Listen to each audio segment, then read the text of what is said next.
ماہر تعلیم اریبہ شاہد اور مذہبی اسکالر مفتی زبیر صاحب، آپ تمام لوگوں کا بہت بہت شکریہ۔ مفتی صاحب، آپ سے گفتگو کا آغاز کریں گے۔ کیا وجہ ہے کہ سوسائٹی میں ایسے واقعات آخر رونما کیوں ہو رہے ہیں؟ تو یہ ہے کہ ہمارے معاشرے اور سماج کے اندر ان خرابیوں کو ختم کرنے کے لیے قرآن کے اور دین کے قریب کرنے کی ضرورت ہے۔ یہ نوجوان بہنوں کی اور نوجوان بھائیوں کی تربیت قرآن کے نقوش اور رسول اکرم صلی اللہ علیہ وسلم کی سیرت طیبہ کی روشنی میں ہونا چاہیے، جس میں صبر کرنا، اپنی بات کو نیچا کر لینا، انکساری پیدا کرنا، تواضع اور عاجزی کو اختیار کرنا، اس کا شریعت کے اندر حکم دیا گیا ہے۔ اسی کو فروغ دینے کی ضرورت ہے۔ اس میں یونیورسٹی، کالج، تعلیمی اداروں کی انتظامیہ کو بھی بھرپور توجہ دینی چاہیے۔ مفتی صاحب بالکل ٹھیک کہا آپ نے۔ عائلہ صاحبہ، یہ ویڈیو آپ نے دیکھی ہوگی، اسکول کے اندر اس قسم کے واقعات ہونا، کیا کہیں گی اس پر آپ؟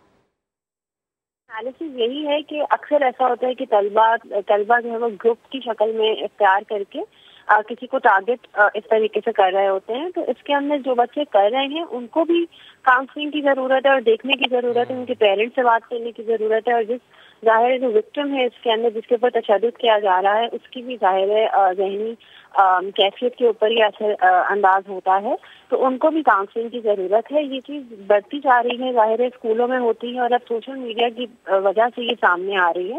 تو اسکولز میں بھی اینٹی بولنگ کیمپین چلانے کی ضرورت ہے، والدین کو، بچے کو یہ ساری چیزیں سکھانے کی ضرورت ہے، اور جو فار ایگزامپل ان پہ تشدد کیا جاتا ہے بچوں کو، ان کو بھی سکھانے کی ضرورت ہے کہ اس طرح کا کوئی واقعہ ہو تو کس طرح سے ٹیچرز کو، اسکول کاؤنسلرز کو اور پیرنٹس کو جو ہے وہ الرٹ کرنا ہے، اور فزیکل سیفٹی جو ہے وہ یقینی بنائی جا سکتی ہے۔ بچے اس طریقے کی چیزیں ایکسپیریمنٹ کرنے کے لیے، کول لگنے کے لیے کر رہے ہوتے ہیں، یا کسی کو جو ہے کسی لڑائی کے بیسس پہ، کسی پیٹی ڈسپیوٹ کے اوپر جو ہے کوئی جھگڑا ہو جائے تو اس کے لیے جو ہے وہ چیزیں کی جا رہی ہوتی ہیں۔ تو دس از مائی انالیسس۔ عائلہ صاحبہ، یہ بڑا اہم نقطہ ہے جو آپ نے اٹھایا ہے، اور یہی نقطہ میں اریبہ شاہد صاحبہ کے پاس بھی لے کے جاؤں گا۔ اریبہ صاحبہ، آپ بتائیے گا، کردار سازی اور تربیت، ذمہ داری آخر کس کی ہے؟ بچے آخر کس چیز سے متاثر ہو رہے ہیں؟ جس ویڈیو کا آپ ذکر کر رہے ہیں، ظاہر ہے وہ پچھلے 24 گھنٹے میں مطلب بہت وائرل ہوئی ہے اور بہت سارے لوگوں نے دیکھی ہے۔ جو میری پہلی ریاکشن تھی اس ویڈیو جب وہ میری نظر کے سامنے سے گزری، کہ وہ تمام بچیاں جو اس ویڈیو میں ہیں وہ عمر میں بہت چھوٹی ہیں۔ آبویسلی پہلی رسپانسبلٹی تو والدین کی ہے، not just to keep a check کہ وہ کیا دیکھ رہے ہیں، بٹ اگر اس کے دیکھنے کی وجہ سے وہ اپنے بچوں کے مزاج میں کوئی تبدیلی محسوس کر رہے ہیں تو ان کے ساتھ بیٹھیں، انگیج کریں، بات کریں۔ So more than schools, I would put the first responsibility on the parents.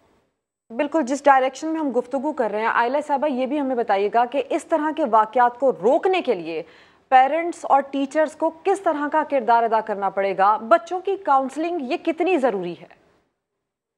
جب کوئی بھی بچہ اسکول سے گھر آتا ہے اور وہ کہتا ہے کہ مطلب پتہ چلتا ہے والدین کو یا پیرنٹ ٹیچر میٹنگ میں بتایا جاتا ہے کہ یہ فار ایگزامپل گھر مطلب یہ کسی کے ساتھ کیا گیا ہے یا انہوں نے کسی کو مارا ہے، تو اکثر دیکھا گیا ہے یا تو ٹیچرز اس چیز کو پراپرلی ایڈریس نہیں کرتے، یا تو پیرنٹس جو ہیں وہ اس چیز کو لائٹلی لیتے ہیں کہ اگر میرے بچے نے کسی کو مارا ہے تو چلو اس نے کچھ کیا ہوگا۔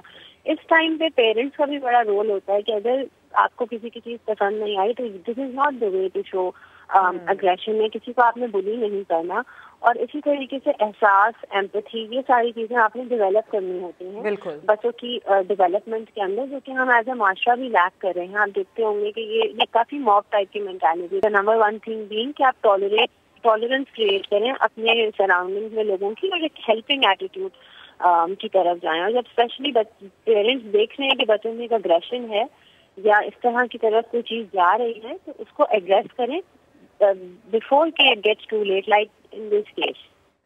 تو سب سے بڑا سوال یہاں پر اریبہ صاحبہ یہ پیدا ہو رہا ہے کہ جو بچوں کا رویہ ہے اس میں اگر تبدیلی رونما ہوتی ہے تو اس کی مانیٹرنگ کس طرح ممکن ہو پائے گی والدین کے لیے اور اساتذہ اکرام کے لیے؟ پرائیویٹ اسکولز میں پیرنٹ ٹیچر میٹنگز ہوتی ہیں، ان کا مقصد صرف ایکیڈیمک پروگرس کو ڈسکس کرنا نہیں ہونا چاہیے۔ They should also focus on behavioural psycho social issues جو بچوں میں آ رہے ہوتے ہیں، اور کیونکہ پیرنٹس اپنی جگہ ایک امپورٹنٹ ظاہر ہے وہ سب سے زیادہ امپورٹنٹ ہے بچے کی لائف میں, اور پھر ٹیچر کی آبزرویشن بھی ایکولی ویلیوبل ہے. تو وہ دونوں مل کے ایز اے ٹیگ ٹیم بھی کام کر سکتے ہیں. آئی تھنک یہ ان چیزوں پہ غور کرنا, ان چیزوں کو نارمل لائف میں لے کر آنا اور عملی طور پہ کرنا بہت اہم ہے. بالکل, ٹیچرز, پیرنٹس اور سوسائٹی سب کی ایکولی ذمہ داری بنتی ہے. عائلہ فیصل صاحبہ, اریبہ شاہد صاحبہ اور مفتی زبیر صاحب, اس اہم معاملے پر آپ تینوں نے گفتگو کی, آپ کا شکریہ.